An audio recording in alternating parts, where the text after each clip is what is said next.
Hello again. This time let's talk about Rustication by Charles Palliser, a Victorian pastiche that is even better than the genuine article.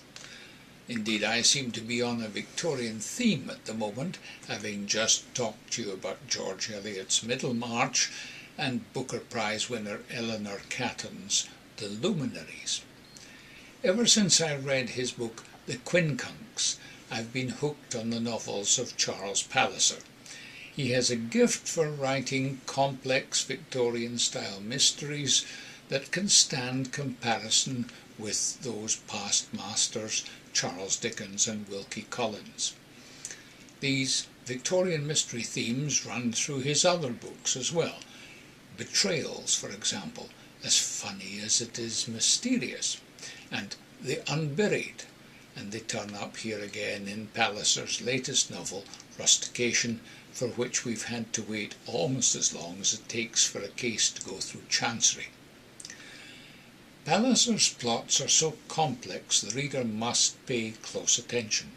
Every word counts, the preface or foreword must be studied as well as the afterword, even the appendix and the list of names or characters need to be read and enjoyed.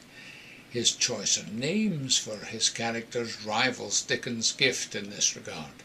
If there is a map or a diagram, it means something. In Rustication, every word of the handwritten anonymous letters should be looked at with care. They are mysteries which, to an extent, are unravelled, but the reader is still left at the end with questions that will nag away and never be answered. In other words, I loved this book. Palliser takes his readers to the misty, rainy, snow-covered and cold imagined town of Thurchester, the location also for The Unburied, which at a guess might be somewhere in East Anglia. But there are no characters who stray across into this new novel.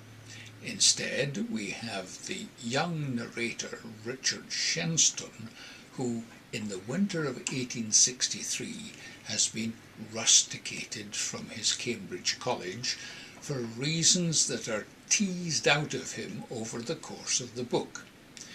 He returns to an isolated house on the edge of sea marshes to which his mother and sister have been literally rusticated following the death of his clerical father. No one in the book has an unblemished character, and some are significantly more blemished than others.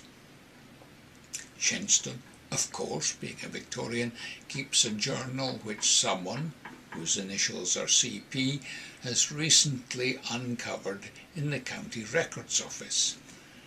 An earlier someone has gathered up the alarming anonymous letters and pasted them into this journal at the point in Johnston's narrative where they are delivered to their appalled recipients. As young Richard relates his efforts to solve the whole mystery, he advances theory after theory, solution after solution, only to have each one confounded by a new turn of events and further revelations. His own reliability is not helped by his habit of smoking opium and his teenage sexuality that get in the way of clear-headed analysis. As the net closes round the suspects, Johnston suddenly finds to his horror that he is still inside it, along with his sister and his mother. My hope is that if you have not read any of his other novels, Rustication will encourage you to seek them out. I hope too that Charles Palliser has at least one more novel in him. I would recommend it even unread. Meanwhile, I'm going to give Rustication 8 out of 10, which is a high mark from me. I'll talk to you again soon.